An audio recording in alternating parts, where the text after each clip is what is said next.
코로나19 KBS 통합뉴스룸 시작합니다. 오늘 상황 정리해드리겠습니다. 닷새 만에 신규 확진자 수가 100명대로 다시 늘었습니다. 현재 확진자는 8,500여 명인데요. 이 소식은 잠시 뒤 전해드리고 반가운 소식이 들어와 있어 먼저 보도해드리겠습니다. 금융시장이 출렁이고 원달러 환율이 급등하며 우려가 커지고 있는데요. 조금 전 우리나라와 미국 중앙은행 사이에 600억 달러 규모의 통화 스왑 계약이 체결됐습니다. 심리적 안전판 역할로 우리 금융시장에 달러 자금 경색을 해소하는 데 큰 도움이 될 것으로 보입니다. 서현민 기자입니다. 한국은행이 미국 연방준비제도 이사회와 600억 달러 규모의 양자간 통화 스와프 계약을 체결했다고 밝혔습니다. 계약 기간은 최소한 6개월로 상황에 따라 연장될 수 있습니다. 한국은행은 통화 스와프를 통해 조달한 미 달러화를 곧바로 공급할 계획이며 이번 계약은 최근 급격히 악화된 달러 자금 시장의 경색 해소를 목적으로 한다고 밝혔습니다. 우리와 함께 덴마크와 호주, 브라질 등 모두 9개 국가 중앙은행이 미 연준과 계약을 체결했습니다. 미국과의 달러 스와프 계약은 체결 자체에 의미가 있습니다. 기축통화를 사용하는 미국이 경제 기초가 튼튼하다고 판단되는 나라를 대상으로 체결해준다는 상징적 의미가 있는 만큼 외환 시장의 심리적 안전판 역할을 하기 때문입니다. 실제로 글로벌 금융위기 충격이 불어닥치던 2008년 10월 한미 통화 스와프가 체결됐을 때 환율은 하루 만에 사상 최대 폭인 달러당 177원이 내렸고 주식 가격 역시 사상 최대 폭인 12% 가까이 올랐습니다. 계약의 규모와 기간보다는 미국과 체결했다는 것 자체가 중요한 의미가 있고요. 2008년도 글로벌 금융위기 상황에서 외환시장을 안정화시키는 데도 당시 체결됐던 미국과의 통화 수합이 결정적인 역할을 하게 됩니다. 다만 이번의 경우 미국과 유럽의 코로나19 확산세가 여전히 강력한 만큼 긍정적인 영향은 제한적일 수도 있습니다. 이번 한미 통화 스와프 체결로 전체 통화 스와프 금액은 최소 2천억 달러 규모입니다. 2월 말 기준으로 4천억 달러 수준인 외환 보유고를 감안하면 유사시 대응 가능한 달러 규모는 6천억 달러가 넘게 됐습니다. KBS 뉴스 서영민입니다. 서민 경제 타격이 커지면서 정부도 대책을 내놨습니다. 중소기업과 소상공인, 자영업자에 대해 50조 원 규모의 서민 금융 지원을 발표했는데요. 도산 위험을 막기 위한 특단의 조치인데 대출 문턱은 낮추고 빚 갚는 시기는 밀어주는 내용이 핵심입니다. 지원 내용 박예원 기자가 정리했습니다. 돈은 못 버는데 임대료의 인건비, 나갈 돈이 많으면 돈을 빌리는 수밖에 없겠죠. 그래서 자영업자와 중소기업 등에 연 1.5% 초저금리로 대출을 해주고 있는데 이걸 12조 원으로 키우기로 했습니다. 특히 지금까지는 대출 문턱이 높다는 불만이 많았는데요. 신용등급이 낮거나 기존 대출이 많으면 거절되곤 했거든요. 이들에게도 돈이 돌도록 7등급 이하 저신용자 대출은 소상공인 시장진흥공단이 전담하게 했습니다. 이외에 모든 시중은행에서 대출을 해주되 금리는 모두 연 1.5%로 통일하고 이자 차액은 정부가 대신 내줍니다. 대출을 받기 위해 가장 중요한 것 바로 보증이죠. 보증받기가 까다로웠던 연매출 1억 원 이하 소상공인 전용 보증 프로그램이 3조 원 규모로 새로 마련됩니다. 간이심사로 보증받는 데 걸리는 시간도 최소화하기로 했습니다. 빚 상환도 미뤄줍니다. 은행뿐 아니라 카드사, 저축은행 등 제2금융권까지 모든 금융기관에서 6개월 동안 원금 상환을 미루고 이자 내는 것도 유예할 수 있는데요. 코로나19로 매출 피해를 입은 사업주는 일부 업종과 부실이 있는 경우 등을 제외하고 모두 대상이 됩니다. 이미 돈을 몇 달 못 갚아서 빚이 쌓였다면 밀린 이자만 내도 미뤄주는데 그것도 어렵다면 신용회복위원회에서 채무조정을 우선 지원하기로 했습니다. 홍남기 경제부총리는 오늘 기자회견에서 앞으로 몇 개월을 버티고 지나가야 할 죽음의 계곡이라고 표현했는데요. 이 계곡의 가장 깊은 곳에 있는 중소기업, 자영업자, 소상공인에 대한 지원 대책이 이번 비상경제회의의 첫 번째 안건이었습니다. KBS 뉴스 박예원입니다. 이번엔 코로나19 현재 상황 알아봅니다. 최근 증가세가 주춤했다가 산발적 집단 감염이 발생하면서 확진자 수가 100명대로 늘었습니다. 또 요양병원 등 고위험 집단시설에 대한 전수조사가 진행 중이라 확진자가 더 늘 가능성도 있는데요. 또한 해외 유입 상황도 좋지 않습니다.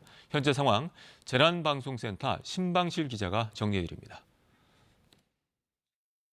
이 시각 현재 코로나19 확진자 수 8,565명으로 어제보다 152명이 늘었습니다. 사망자는 공식 집계로 91명인데 지자체에서 자체적으로 추가 사망자를 발표해 더 늘어날 전망입니다. 격리 해제된 사람은 어제보다 400명 이상 늘면서 2,000명에 가까워졌습니다. 1일 신규 확진자 추이를 좀 더 들여다보겠습니다. 오늘 닷새 만에 다시 100명대로 늘어난 모습인데요. 최근 증가세가 주춤하다가 또다시 대구에서 집단 감염이 발생했기 때문입니다. 지역별로 봤더니 대구에선 어제보다 2배 이상 많은 97명의 신규 확진자가 발생해 전체의 64%를 차지하고 있습니다. 경기 지역은 18명으로 서울과 합치면 수도권의 비율이 전체의 20%가량인데요. 지역별로 산발적인 집단 감염이 잇따르면서 확진자가 다시 증가세로 돌아선 겁니다. 각각의 사례를 좀 더 자세히 보면요. 먼저 대구에서는 고위험 집단시설에 대한 전수조사가 진행 중인데요. 그 과정에서 한사랑 요양병원 등 의료시설을 중심으로 확진자가 크게 늘고 있습니다. 경기 지역에서는 성남 은혜강교회 그리고 분당 재생병원에서 확진자 추가로 확인되고 있습니다. 이렇게 국내에서 집단 감염이 잇따르고 있는 데다 국외 상황도 좋지 않습니다. 검역 과정에서 확인된 해외 유입 누적 확진자 수 오늘 16명으로 늘었습니다. 방역 당국은 최근 확진자가 급증하고 있는 유럽과 미국에서 입국한 경우 2주간 외출을 자제하는 등 자발적 자가 격리에 동참해달라고 강조했습니다. 지금까지 재난방송센터에서 KBS 뉴스 신방실입니다. 사망자가 늘어서 94명이 됐다는 소식이 들어와 있습니다. 집단 감염 소식 이번엔 알아봅니다. 대구 요양병원 등 고위험 시설의 실태를 취재해보니 일부 요양병원의 방역은 여전히 열악한 것으로 나타났습니다. 이 선제적 방역도 미비했고 물품과 인력 역시 절대 부족했습니다. 정혜미 기자가 취재했습니다. 확진자 75명이 발생한 대구 한사랑 요양병원. 지난 10일 전후부터 일부 종사자들에게 의심 증상이 있었지만 자가격리나 검체 조사는 없었습니다. 환자들 대부분 마스크를 쓰고 있지 않았다고 합니다. 올 전염 병실 전체 병실이 아무래도 그런 병실들이 아무래도 마스크 착용이 이제 퍼센트가 저조한 병실인 것 같아요. 대구시의 전수조사 결과 확진 환자가 나온 곳은 요양병원 9곳, 100여 명에 이릅니다. 김신 요양병원 등 5곳에서 오늘만 해도 7명이 늘었습니다. 아직 9천여 명에 대한 검사 결과가 남아있어 확진자는 더 늘어날 것으로 보입니다. 문제는 이처럼 고위험 집단시설에 대해 조사는 하고 있지만 선제적 방역 조치는 미비하다는 겁니다. 소독약과 마스크 등 방역 물품도 절대적으로 부족합니다. 시에서 이렇게 받아낸 거는 하나도 방역에 대해서도 우리 하고 있었는데 전부 다 우리 개인 돈으로 했고 시에서 한 번 더 나와가지고 방역 기준 한 번도 없고. 확진자가 발생한 시설부터 방역 조치를 해주다 보니 그전에는 무방비일 수밖에 없는 겁니다. 방역을 소독약도 많이 부족하고 마스크도 많이 부족하죠. 물리포 있잖아요. 이거 우리가 지금 맨날 이렇게 방역 조치를 해주는 것도 많고. 이 같은 고위험군에서 집단 감염이 확산되면서 이미 1%를 넘어선 치명률 역시 더 높아질 것이라는 우려가 커지고 있습니다. 대구시는 관리 소홀로 감염병이 확산되는 시설에 대해 법적 조치까지 검토하겠다고 나서고 있는데 현장에서는 방역 물품과 간호 인력을 보내달라고 아우성입니다. KBS 뉴스 정혜미입니다. 이번엔 해외 상황 알아봅니다. 6개 대륙에 퍼진 코로나19의 확진자 수는 20만 명을 넘어섰습니다. 특히 유럽은 9만여 명으로 중국보다 확진자 수가 많은데요. 미국도 급격히 늘고 있습니다. 각국은 국경 폐쇄와 이동 제한 등으로 감염 차단에 총력을 기울이고 있습니다. 해외 상황 이재희 기자가 전합니다. 사태 초기 코로나19는 중국에 집중됐습니다.